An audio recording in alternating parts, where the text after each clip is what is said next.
Back roads and boulevards, that's where I roam. Back roads and boulevards always take me home. I'm Kim. I'm gonna start telling you some stories. I've had a kind of a colorful life, and ended up working at Disneyland for over 22 years, Disneyland Resort and Showtime Networks, and was a host and a performer for Variety International, the largest children's charity in the world. Just had a lot of fun, went a lot of places I'd never get to go if I didn't play music. And I met a lot of people, you know, that I never would have met. So I want to tell some stories. And the reason I'm doing it is I want my daughter, my granddaughter Pickle, to have some memories when I'm gone, because I never get to tell them all those stories. And kids grow up, they get a little busy. And you out there, I want you to hear some stories. Maybe they'll touch your heart. Maybe you'll find some things in there that you know, touch you and your family. So, you know, I grew up on a gravel road way up in northern Minnesota, and you know, like other kids in the country, we had to do chores and stuff before we'd go to the swimming hole. So when I was about 14 and a half, I wanted a summer job. I already mowed lawns and was a gardener and all that stuff. So I went to the State Employment Office in Minnesota, and they found this job about 100 miles away, and up at a resort on Lake Superior in northern Minnesota. And so I got on the Greyhound bus, and I had a little suitcase and about 2 changes of clothes. I had a white shirt and black slacks, new haircut. I went up and applied. He said, well, we might be able to use you. And so go start in the kitchen. So I ended up the dishwasher, ended up being a dishwasher for a while. And the summer ended, so I went back home to school in Duluth. And I hated it. The teachers were mean. It was drug-ridden classrooms. I just didn't like it. I was a real strong-headed kid. I told my parents I want to move. Well, you can't move, you're only 15. I said, well, either I'm going to move or I'm going to run. And so anyways, we all got decided, and I called the resort, and they said, yeah, we'll have you. And my dad worked for the government. I went to his office, and the guy said to Dutch, my dad, he can be an emancipated miner and work. I said, okay. So I got in the Greyhound bus again, went up there and started my dishwashing job in the morning. Get up at 6, lit the fireplace. You had a big fireplace that you could step into. And then I did the rest of my chores. And then I got in a school bus, went 18 miles up to Grand Marais, went to school. And oftentimes, the people that owned the resort, their last name was Nelson. Cindy Nelson was a famous Olympic skier, and I would be riding the school bus with Cindy in the morning. And we'd get back about 3, and then I started my dishwashing till 11 at night. And I'd get to bed, and you know, I'd start the next day, 6 days a week. I had 1 day off, so I was a dishwasher. Well, about a year later, I was walking by the owner's table, and I said, hey, I've been playing my guitar at the campfires and up at the horse stables, and people seem to like it. Can I play in the bar? And he said, well, I don't see why not. So I started playing in the Polar Bear Lounge. And they had a big polar bear. It was like 12 feet high. And the Polar Bear Lounge is a really nice place. It was a nice resort. So I started playing. It got to be quite popular. I was the only game in town, and a lot of famous people would come to the resort. Before I was there, Al Capone came there. I got a good story about him, and the famous gangster from Chicago. So I started singing there. It became real popular. And then when I was 19, I was also a desk clerk. I was a dishwasher, bellhop, busboy, bartender. Drove the garbage truck out to the dump where all the bears were. Would see the bears every day. And so I was a desk clerk, and I was on the switchboard when I was 19. And I answered at Lutsen Resort, can I help you? And it was my father. And he goes, son, I have to tell you your mother died today. and my whole world just, stopped. And a couple of days later, I said, you know what? I'm going to have to go back home because my little brother's 12 and he found my mom. And so I'm going to have to go back home. And they said, but I'll be back. And so I went, tried to find a job in Duluth. I couldn't find a job. And I went by a Shakey's Pizza Parlor one day and I went in and said, hey, do you want some music? And they said, yeah. So I ended up playing Fridays and Saturdays. Didn't make much money.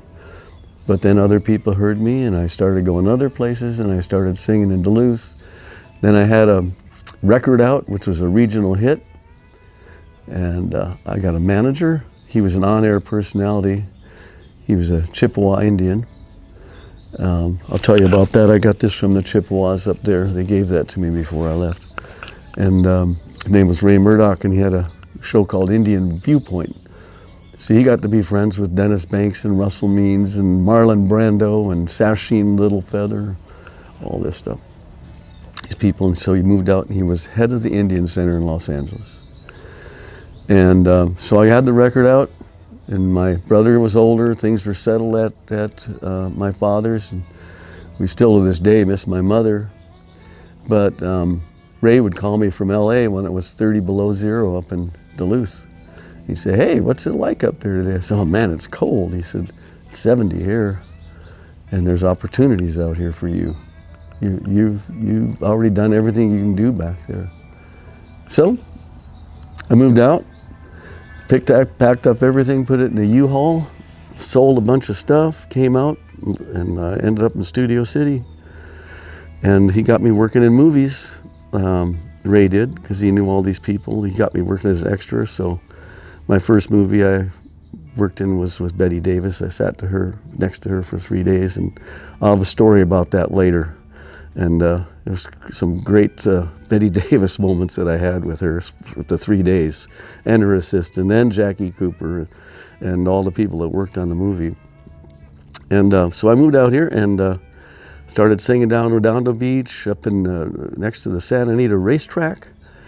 And one day, this guy said, hey, Disneyland is looking for somebody. You want to audition? So I auditioned with my buddy we were a duo. And they said, we really like you guys. They said, we actually want you. We're looking for someone who interacts with people and entertains. And I said, well, I'm not splitting up with my best friend. I said, if I can work there 5 days a week and he can do 2 days a week, how's that? And they said, okay. So I started singing at Disneyland and ended up there 22 years, actually more than that. And that brings me to my first story. I was singing there one day and Michael Jackson showed up with his entourage. And he comes right probably 20 feet from me and he's sitting there listening, and all of a sudden he goes like that. I said, wow, thanks.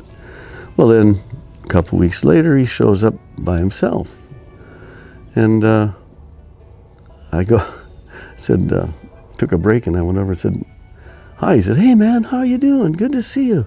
I always enjoy listening to you when I come here. And I go, wow. I was thinking to myself, I didn't say it, I was thinking, you're Michael Jackson and you enjoy listening to me? I thought that was kind of funny. And I said, yeah. And so he would, I saw him frequently. One time I saw him there. I was there in the daytime getting something, and he was there with this, I guess, agent that he had, a pretty obese guy and nasty. And I went up to Michael and said, hey, and he said, oh, hey man, how you doing? I said, hey, there's a girl that dances here. She's 16 years old. And if I could just get you to get her an autograph, she would just be elated. And he said, sure. And so I had a pen and paper, and that guy came over and ripped it out of his hand, said, we're not doing autographs. And he said, hey man, it's okay. I know him. I know him. And he said, no, you start with him and nobody's going to do it. Michael said, no, I want to do it. I know him. So, it ended up pretty good. And so then he came several times after that, and I would talk to him. And on a side note there, I had lost my voice. I had a tumor in my vocal cord and a polyp and a nodule. And my father had died and left me a little bit of money. And so I spent it on doctors, and the wrong doctors. And so I had this friend that listened to me. He said, hey, I want you to record one of my songs. So I went up to Hollywood, and I have stories about those people that I recorded with too. They're great musicians, but we recorded it, and he said, hey, he said, your voice sounds kind of raspy. I said, yeah, I've got a problem, and I'm going to these doctors. And he said, you need to go to Seth Riggs. And Seth Riggs is the vocal man. He's the voice teacher of everybody. Michael Jackson, Stevie Wonder, Ann-Margret, all these people. And I said, well, he said, but you can't get in, I got to call him. So he called him, massively expensive, but good. So I went to Seth, and he went, who are you going to with that voice? I said, I'm going to this doctor. Oh no, you got to go. Dr. Cantor is the best in the world. There's nobody better. You got to go to Dr. Cantor. I'm going to call him. By the way, when I was in there getting a lesson that day, Ann-Margret called. Excuse me, Ann-Margret. Yes, Ann. She had a voice problem, and what people would call him. Stevie Wonder went to him, but he fixed Ann-Margret over the phone right there while I was there. And Stevie Wonder could only sing one note with his voice. It was so bad when he went to Dr. Cantor, and Dr. Cantor fixed him up. So, make a long story short, I went to Dr. Cantor. He did surgery, and he looked, all these other people were sticking cameras up my nose, down my throat, all over. Oh, we'll try to rub it. He said, son, they're lying to you. This is not going to come off. This is too big. It's a hardened nodule. It's not going to come off. It's got to be removed. And so he removed it, and 10 days later, I was singing in Las Vegas with Showtime Networks, and I have some stories about the 10 years working with him. Anyways, so Michael Jackson also went to Seth Riggs and Dr. Cantor, which I didn't know at the time. So the next time I saw him, I said, hey, I've been going to Seth Riggs, and oh man, he's the best, and Dr. Cantor, oh man, you're on the right track. And so I saw him a few times after that, and the last time Michael was there, I had gone, before the last time I saw him, I'd gone to see his show at Dodger Stadium. It was, I can't remember if it was the Thriller Tour or something else, but man, he was amazing. That show, the production and everything was just amazing. So I saw him, and my friend worked for the Dodgers. He was in my acting class, so we got great seats and went to dinner at the club and all that. And so I saw Michael, and then the last time I saw him, I was singing, and he came up, and he always is in the same spot. And he was there, and he by himself. And the time before that, I saw him, and he had a disguise on. He looked like Abe Lincoln. He had on like a brown shirt and green corduroy pants and a Abraham Lincoln beard and sunglasses, and I looked at him like, wow, I knew who he was, but nobody else did. They just thought that was kind of a weird guy. And the last time I saw him, I got done singing a song up on my stage, and I looked and I said, hey, Michael, what's it like out in the cheap seats? And he kind of laughed. I thought that was kind of funny, and I thought, who could say that to Michael Jackson? And so anyways, those were the days, I have a lot more stories about meeting people like Johnny Cash, John Denver, B. Arthur, who was a friend of mine, and some of the old school people. When I first moved out to Hollywood and I was singing at Disneyland, a lawyer came up to me and said, hey, you're really good. And he gave me his card. He said, call me. And he was in Beverly Hills, so I called him. He says, let's go to lunch. So I went up to lunch and went to a place called the Cock and the Bull, an old, haunt up there. And Jack Webb and William Holden were at the bar having a drink when I walked in, and I go, wow, I have arrived.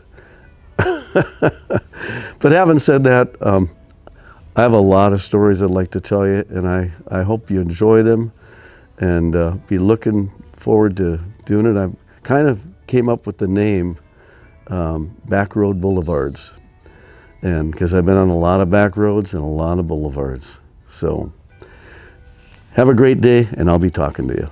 Don't forget to like and subscribe. You know how to do that.